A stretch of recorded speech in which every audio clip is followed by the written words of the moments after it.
চা বাগানের শ্রমিকরা ভাসমান অবস্থায় থাকবেন না, তাদের ভালো রাখতে সরকার সব ব্যবস্থা নেবে বলে জানিয়েছেন প্রধানমন্ত্রী শেখ হাসিনা।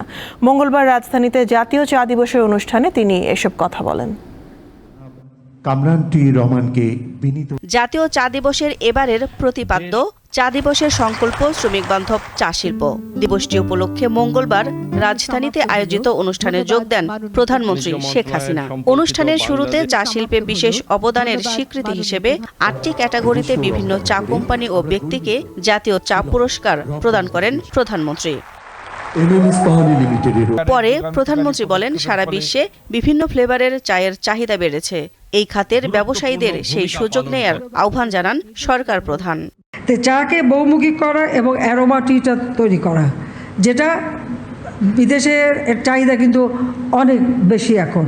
তো সেটাই আমার মনে হয় আমাদের নজর দেওয়া দরকার, যে আমরা ওই শুধু চার পাতা বাল্কে বিক্রি না করে আমরা এটাকে ভ্যালু অ্যাডেড করে সেটা আমরা রপ্তানি করব। তাতে আমাদের লাভ, যে আমাদের বৈদেশিক মুদ্রা অর্জন হবে, আর যারা এখন ব্যবসা করেন তাদেরও ভালো একটা উপার্জনের সুবিধা হয়ে যাবে।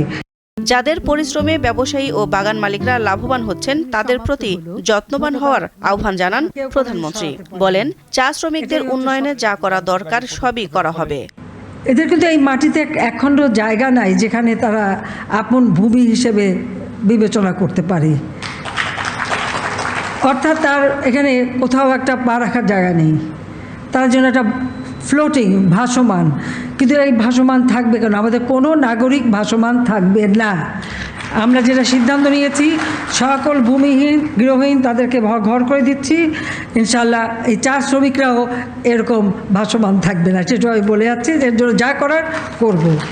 এরপর চা দিবস উপলক্ষে আয়োজিত চা মেলা উদ্বোধন ও পরিদর্শন করেন প্রধানমন্ত্রী শেখ হাসিনা। দিলশা দানি, দীপ্ত সংবাদ, ঢাকা।